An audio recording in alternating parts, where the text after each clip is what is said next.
हरे कृष्णा, राधे राधे, जय श्री राम। कैसे हो दोस्तों? स्वागत है आपका ज्ञान भक्ति चैनल में। आज के वीडियो में हम बताएंगे कि रावण ने भगवान श्री राम से कौन सी विचित्र दक्षिणा मांगी थी। जी हाँ दोस्तों, रामायण का एक अनोखा प्रश्न जो रावण ने श्री राम से दक्षिणा मांगी थी और भगवान श्री राम ने रावण को अपना आचार्य बनाकर उनसे यज्ञ पूजन करवाया था। जब भगवान श्री राम लंका विजय प्राप्त करने के लिए समुद्र तट पर पुल बांधकर लंका के पार जा रहे थे, तभी भगवान श्री राम ने शिवलिंग का निर्माण किया था, जिसके द्वारा उन्होंने एक यज्ञ और भगवान शिव जी की स्थापना हेतु रावण को पंडित के रूप में बुलाया था। उस समय भगवान श्री राम, लक्ष्मण जी, सुग्रीव, जामवंत, विभीषण आदि सभी और वानरगण, हनुमान जी बैठे हुए थे और आपस में सभी बातचीत कर रहे थे कि यज्ञ पूजन के लिए कौन से पंडित को बुलाया जाए। तब भगवान श्री राम ने कहा कि इस समय रावण को ही हवन पूजन के लिए आचार्य के रूप में बुलवाया जाए। तब भगवान श्री राम ने जामवंत को रावण के लिए संदेशा भेजा कि वह रावण से कहें कि हम आचार्य के रूप में तुम्हें भगवान शिवलिंग के और यज्ञ हेतु निर्माण करने के लिए बुलाया है। तब जामवंत रावण की सभा में गया। जो ही जामवंत लंका में पहुंचे, क्यों ही सभी ने जामवंत के लिए ही मार्ग दिखा दिया और जामवंत बड़ी ही सुविधा के साथ लंका के राजमहल में पहुंच गए। लंका के जो निश्चर थे वह जामवंत को पहले से ही रास्ता दिखा रहे थे, क्योंकि वह डरे हुए थे जब हनुमान जी ने लंका में जाकर लंका जलाया था। इसीलिए बड़े आदर के साथ सभी निश्चर राक्षस जामवंत को रावण के पास राजमहल में ले गए। जब जामवंत ने देखा कि रावण अपने राज सिंहासन पर बैठा हुआ है, जामवंत ने जाकर उसे प्रणाम किया और फिर जामवंत ने भगवान श्री राम का संदेशा सुनाया। रावण जामवंत से कहने लगा, क्या राम यह यज्ञ लंका विजय प्राप्त करने के लिए कर रहे हैं? तब जामवंत ने कहा, हाँ रावण, तुमने बिल्कुल सही समझा। प्रभु श्री राम लंका पर विजय प्राप्त करने के लिए शिवलिंग का निर्माण यज्ञ हवन करना चाहते हैं और उस हवन में आपको पंडित आचार्य के रूप में उन्होंने बुलाया है, इसीलिए आपको सादर आमंत्रित है।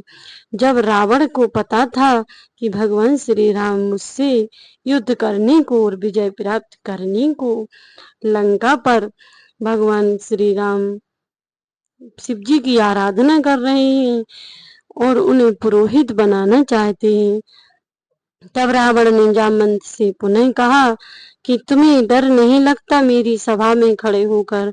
क्या तुम ये नहीं सोचते कि मैं तुम्हें मार दूंगा? तब जामवंत ने कहा कि जिसके सिर पर भगवान श्री राम का हाथ है उसको भला किसी का कैसे डर लग सकता है? वह तो किसी से भी भयभीत नहीं हो सकता। इस प्रकार जामवंत के निडर वचन सुनकर रावण ने थोड़ा सोचकर कहा कि ठीक है, श्री राम से कह दो कि मैं तुम्हारा आचार्य बनकर आऊंगा और तुम्हारा हवन भी करवाऊंगा और शिवलिंग निर्माण भी करवाऊंगा। क्योंकि रावण तो शिव भक्त था, तो उसने सोचा कि मैं भी इसी बहाने भगवान शिव जी के दर्शन कर लूंगा और रावण ने अपनी सहमति दे दी। जामवंत वापिस आए। रावण अशोक वाटिका में पहुंचा और उसने माँ सीता से कहा कि राम लंका विजय प्राप्त करने के लिए शिवलिंग निर्माण कर रहे हैं और एक हवन आदि कर रहे हैं, उसमें तुम्हें पूजन के लिए चलना है। और उसने सीता जी को भी अपने पुष्पक विमान पर बिठा लिया। जब रावण राम के पास पहुंचा तो राम ने रावण का स्वागत किया और प्रणाम करके उसे बिठाया। तब रावण ने कहा कि तुम अकेले यज्ञ कैसे करोगे, तुम अपनी पत्नी को यज्ञ में लाओ। राम ने कहा कि रावण, बिना पत्नी के यज्ञ पूजा नहीं हो सकती। रावण ने कहा कि यदि तुम्हारे पास पत्नी ना होती, या फिर तुम्हारा विवाह नहीं हुआ होता, या किसी संयोगवश कुछ हो गया होता, तब तो इस परिस्थिति में तुम यज्ञ हवन कर पाते, लेकिन तुम्हारी पत्नी तो है, तो तुम ऐसे में अकेले हवन नहीं कर पाओगी। तब राम कुछ देर सोचने लगे। रावण ने कहा कि मैं सीता को लेकर आऊंगा, लेकिन मैं वापस ले जाऊंगा। ज्यों ही तुम्हारा पूजन समाप्त हो जाएगा, मैं सीता को वापस ले जाऊंगा। जब रावण ने इस प्रकार की शर्त रखी, श्री राम ने शर्त मंजूर कर ली।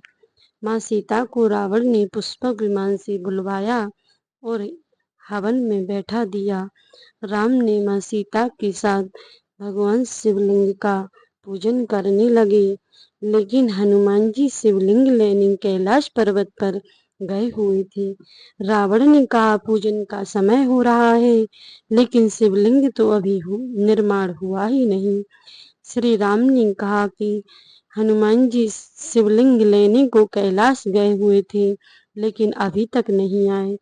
रावण बोला कि पूजन का मुहूर्त बीता जा रहा है, तुम यहीं शिवलिंग स्थापित कर लो। फिर भगवान श्री राम ने और सीता माता ने अपने हाथों से शिवलिंग का निर्माण किया और यज्ञ हवन पूजन चालू हो गया। भगवान शिव जी का पूजन करवाकर रावण श्री राम से कहने लगा कि तुम मुझे दक्षिणा तो दोगे ना। राम ने कहा कि हाँ, अवश्य दूंगा मैं तुम्हारी दक्षिणा। तब रावण ने हवन पूजन अच्छे से विधिवत करवाया, और जब भगवान श्री राम से दक्षिणा मांगने लगा तो सभी वानर, वहां उपस्थित जन, विभीषण आदि, जामवंत, सुग्रीव, हनुमान आदि सभी आश्चर्यचकित रह गए। सभी सोच में पड़ गए कि रावण दक्षिणा में पता नहीं क्या मांगेगा।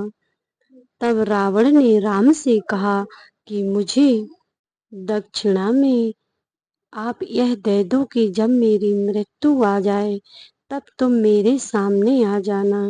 रावण भली भांति जानता था कि यह भगवान प्रभु श्री राम है, जो यदि मेरी मृत्यु के सन्मुख मेरे सामने आ जाएंगी तो मेरा उद्धार हो जाएगा, मैं भगवान श्री राम के दर्शन कर पाऊंगा। इसलिए रावण ने भगवान श्री राम से दक्षिणा में यही मांगा था कि वह उनके सामने आ जाएं। जब ऐसी अनोखी दक्षिणा रावण ने मांगी तो सभी वानर चकित हो गए। सभी हनुमान जी, सुग्रीव, जामवंत आदि हैरान रह गए रावण की दक्षिणा सुनकर। रावण जानता था कि मेरा युद्ध में मारा जाना निश्चित है, लेकिन फिर भी उसने प्रभु श्री राम की विजय प्राप्त करने के लिए उसने यज्ञ हवन आदि करवाया, राम का आचार्य बनकर। और इस प्रकार भगवान श्री राम ने रावण को दक्षिणा में दिया कि जब उसकी मृत्यु आ जाएगी तब वह उसके सन्मुख अवश्य आएंगे। और रावण जब मृत्यु को प्राप्त हुआ तो भगवान श्री राम रावण के सन्मुख पहुंचे, जो उन्होंने दक्षिणा, प्रभु श्री राम ने दक्षिणा में रावण को वचन दिया था। इसीलिए प्रभु श्री राम रावण के सन्मुख पहुंच गए थे और रावण सीता को वापस ले जाकर लंकापुरी को प्रस्थान कर गया।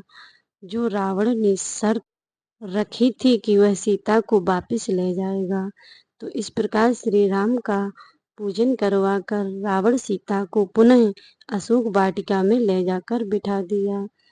और फिर जब रावण की मृत्यु हुई तो भगवान श्री राम रावण के सन्मुख पहुंचे।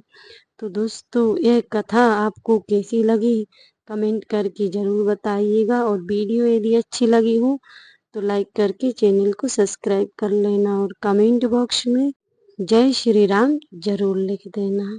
तो मिलते हैं नेक्स्ट वीडियो में, तब तक के लिए जय श्री कृष्ण, राधे राधे, जय श्री राम।